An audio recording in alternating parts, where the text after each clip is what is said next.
Okay, so before I was mentioning to you that, thinking of, let's take this for example here. Let's see here. Well, I guess let's start at measure 5. Okay. Um, you know what? No, no, no. Actually, better yet, start at measure 21. We can get more mileage here at measure 21. We have 1, 2, 3, 4 measures. Now look at what we're doing. We're doing A, Dorian, and then D, Mixolydian, and then when you go to G, do a G Ionian, and then A is Dorian again, and then D is Mixolydian. You're playing the G major scale over all of that. All right.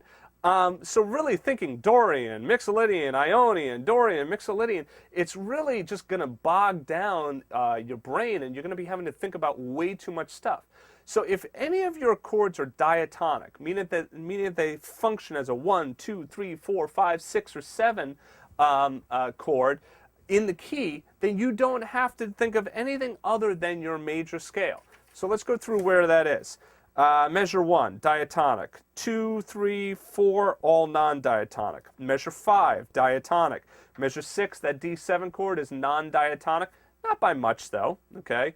Actually, no. What am I saying? The D7 chord is not it is diatonic. It's the 5 chord. So that's all set. 7, measure 7. That's diatonic. Your 1 chord. D minor, what I mean, that one is non-diatonic, but not by much. The only difference is instead of playing D7, you're flatting a third. Okay, so it's 1 note difference. G7, same thing. It's just flatting the 7th.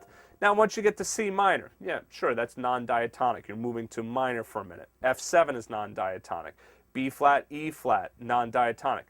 A minor and measure 13, D7 and measure 14, those are both diatonic. Measure 15, 16, 15, 16, measure 17, measure 18, measure 19. They're all diatonic chords. So from measure 15 all the way up to measure 20, you can play nothing but your G major scale. All right, so here we go. Actually, you know what? I'm sorry. There was a ending issue in there. So from measure 15 to 16, you end up going back to measure 1, okay? But the point is, that whole block in there is all diatonic. So if you take your second ending, if I start right at measure 17, which would be C major 7,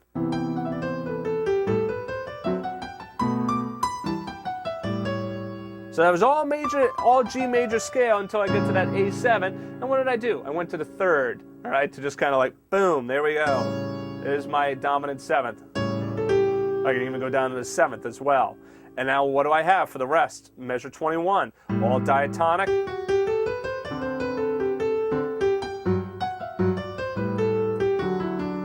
So look at what happens if I play from measure 17, the first ending. I play nothing but the G major scale going up and down.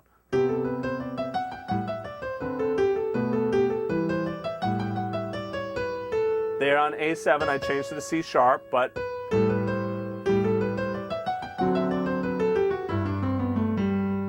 okay. So my point is that knowing your modes is important, all right? But many times students end up getting so worked up about like, oh, well, which mode goes with what, that they end up forgetting and not seeing the bigger picture. The bigger picture here is that most of this song is diatonic to the key of G. Just play your G major scale. Really what you want to do is focus on those times where you're outside of the key. And what would be better is rather than thinking of a mode like, okay, is it Ionian, is it Lydian, look at the chord. Right? And I'm going to talk about this a little bit later, how you can create scales from the chord tones and from the tensions. But look at the chord. If it's dominant 7th chord, then all right, flat your 7th. If it's a major chord, then natural 7th. And you could probably throw in that sharp 11 and make it Lydian. So anyway, this is a nice song to improvise over because it doesn't get too tricky. It goes outside of the key, but it doesn't get too crazy.